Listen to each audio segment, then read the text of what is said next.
I'll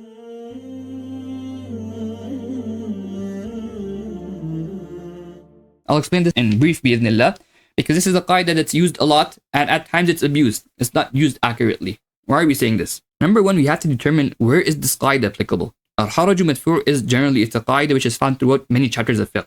That is there, 100%. However, it's applied more so in certain chapters than it is in other chapters. Number one.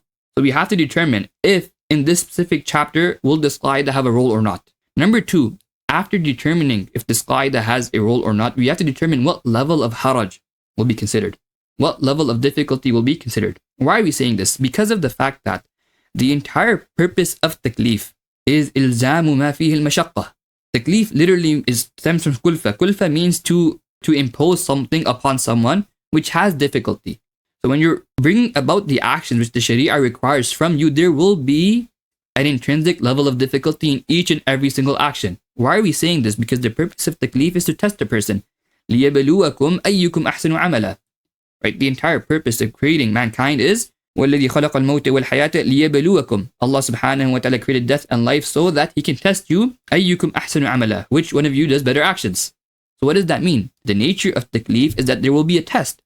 Now, if there's no burden, if there's no difficulty whatsoever in a test, that's not a test anymore. It's not difficult anymore. So there has to be a level of difficulty in any test in the Shariah. The Shariah will always have a level of difficulty in any test. That's the purpose of takleef. When we say al-Haraj Madfu, we're not talking about that level of difficulty. When we say haraj is overlooked, is going to be dropped, we're not talking about that intrinsic difficulty that comes with every single test. The Prophet ﷺ says, حُفَّتِ الْجَنَّةُ بِالْمَكَارِهِ. Jannah is surrounded by things which are disliked. So, on account of the nature of good deeds, it will be difficult to do the good deeds because they're disliked. Whereas sins and evil deeds are easy to do because there's immediate pleasure and there's immediate joy on account of doing those sins. So they're easy to do. The whole test is in doing good deeds because it's difficult. So there's always going to be a level of difficulty in any action in the Shariah. This is mentioned by Qarathi and others. When we say al-Haraj Madfu, that haraj, difficulty, should be overlooked, we're not talking about that level of difficulty. Because if we were to overlook the essential level of difficulty, that would mean there's no point in takleef anymore. There's no point in testing the human being anymore because there's no difficulty whatsoever. Sometimes, due to one reason or another, in certain scenarios, that difficulty extends beyond that initial level and it becomes burdensome. It becomes impractical. In this scenario, if the Shariah was still to command that that action be brought about, it would actually result in that action being left. Because it's impractical, it's too burdensome. And because it's impractical and it's far too burdensome, the human being, generally speaking, the human beings would not be able to bring it about. And because generally speaking, they would not be able to bring it about, what would that result in? It would result in that commandment being lost. And this goes against the maqsad of the Shariah. This goes against the purpose of legislating. Therefore, when haraj reaches a certain level, and I told you this will differ from chapter to chapter, it will differ from what you are looking at. When haraj will reach a certain level, the fuqaha will determine this. When haraj reaches a certain level, in this scenario, they will say that because this haraj reaches a certain level, and it's a widespread haraj, for instance, in this scenario, we will say that al-Haraj Madfu. Because of the fact that the haraj has reached a certain level, and it's widespread, in this scenario, we say al-Haraj Madfu. But like I mentioned, the fuqaha will determine when that haraj is reached, as opposed to when that haraj is not reached.